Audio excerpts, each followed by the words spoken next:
with India's cooperation in what they believed is a foiled assassination plot of Khalistani designated terrorist by India and SGF chief Pannun, Gurpant Singh Pannun.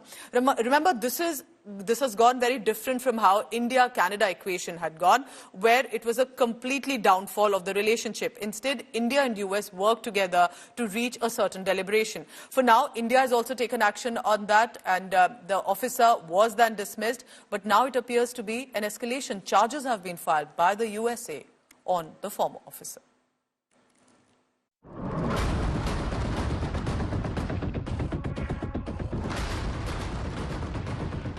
The Modi government is having an all-out diplomatic war with Canada, with toes heading towards defreeze.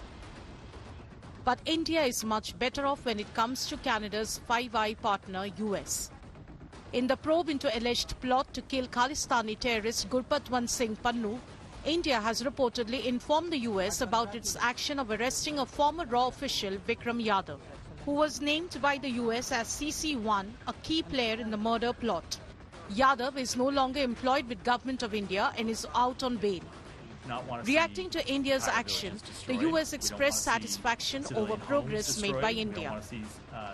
They did inform us that the individual who was named in the Justice Department indictment is no longer an employee of the Indian government. We are satisfied with the cooperation. It continues to be an ongoing process. We continue to work with them on that, but we do appreciate the cooperation, and we appreciate them updating us on their investigation as we update them on ours. India has sent a probe team to the US to coordinate with American security officials in the Pannun probe. India maintains that there is no official sanction for any kill plot. An Indian national, Nikhil Gupta, who was allegedly recruited by Yadav, was arrested in Prague earlier this year. He has been extradited to the US to face trial. Bureau Report, India Today. So remember, while India and US are working at a more diplomatic private level with India and Canada after Justin Trudeau's public allegations and then saying initially there wasn't even evidence, there was simply an intelligence information, India is drawing red lines one after another, and now in the latest it appears, after the kind of trust that has broken down, is India ready to pull the plug, or at least for now put a pause on a $1 billion defense deal that India-Canada were indulging in, specifically because it concerned for the Indian military? Here's a report on that.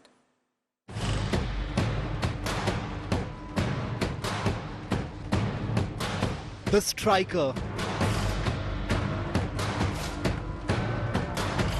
A North American staple in America's biggest military operations, from the Iraq War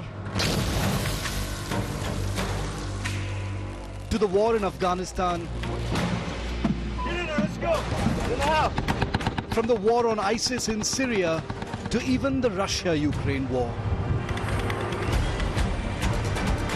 The Striker is a symbol of American military presence. And as a part of a deepening relationship, it was revealed that India also had plans to obtain Striker vehicles for the Indian Army's combat units in Ladakh. The plan surfaced last year, saying India planned to buy and co-produce Strikers in India as part of the Indo-US defense trade relationship. But all that may have hit a wall now. Thanks to Canadian Prime Minister Justin Trudeau. Because while India's Striker procurement plan is a deal on the table with the United States, the vehicles themselves are built in Ontario, Canada. A country that has just declared a belligerent diplomatic war with India. Canada is a country rooted in the rule of law.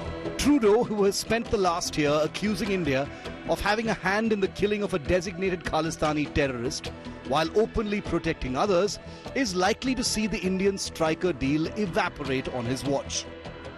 After all, why would the Indian government give Canada a multi-million-dollar deal and thousands of manufacturing jobs when the country literally protects India's enemies as part of state policy?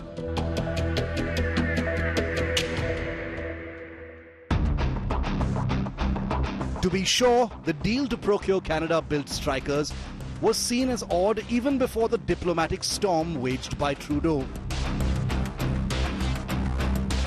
Given that India has a homegrown vehicle built by a public partnership of the Tata Group and the Ministry of Defence, with vehicles currently deployed for testing in Ladakh. Strikers undoubtedly have more combat experience and time in conflict zones, but Indian defence industry had conveyed its dismay to the government, saying the striker deal would harm a homegrown product.